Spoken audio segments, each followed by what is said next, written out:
Hi friends, നമ്മൾ മലയാളത്തിൽ എപ്പോഴും പറയുന്ന ഒരു വേർഡാണ് അല്ലെങ്കിൽ ഒരു എക്സ്പ്രഷനാണ് ഒരു ചെവിയിലൂടെ കേട്ടിട്ട് മറ്റേ ചെവിയിലൂടെ വിടുക. പ്രത്യേകിച്ച് നമ്മുടെ കുട്ടികളൊക്കെ എന്തെങ്കിലും പറഞ്ഞു കഴിഞ്ഞാൽ അവർ ചിലപ്പോൾ അത് കേൾക്കും, പക്ഷെ അവരോട് അത് ചെയ്യാൻ പറഞ്ഞാൽ അവർ ചെയ്യില്ല. അപ്പോൾ പേരൻസിനും ടീച്ചേഴ്സിനും എപ്പോഴും പറയേണ്ടി വരുന്ന ഈ വാക്കിൻ്റെ ഇംഗ്ലീഷിൽ എന്താ പറയണതെന്ന് നോക്കിയാലോ. ഇംഗ്ലീഷിൽ സിമ്പിളാണ്, മലയാളത്തിൻ്റെ ജസ്റ്റ് ഒരു ട്രാൻസ്ലേഷൻ മാത്രമേ ഉള്ളൂ. Go in 1 ear and out the other. ഒരു ചെവിയിലൂടെ പോയിട്ട് മറ്റേ ചെവിയിലൂടെ കളയുക. ആ മലയാളത്തിൻ്റെ അതേ ഏകദേശം ഒരു ട്രാൻസ്ലേഷൻ മാത്രമാണ് ഇംഗ്ലീഷിലേക്ക് വരുമ്പോഴും ഉള്ളത്. ഇനി നമുക്ക് അതിൻ്റെ എക്സാമ്പിൾസ് ഒന്ന് നോക്കിയാലോ.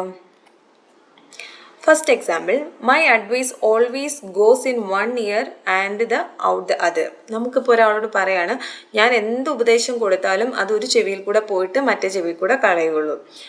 അതുപോലെ തന്നെ his teachers words went in 1 ear and the out the others. Teacher പറയുന്ന വാക്കുകൾ ഒരു ചെവി കൂടെ പോയി മറ്റേ ചെവി കൂടെ കളഞ്ഞു.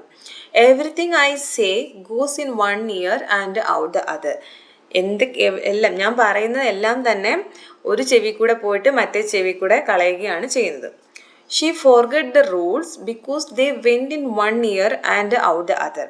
അതായത് അവളോട് ആരോ കുറച്ച് നിയമങ്ങൾ പറഞ്ഞു കൊടുത്തായിരുന്നു, പക്ഷെ അവളത് മറന്നുപോയി. കാരണം അവളത് ഒരു ചെവി കൂടെ കേട്ടിട്ട് മറ്റേ ചെവിയിലൂടെ കളഞ്ഞു.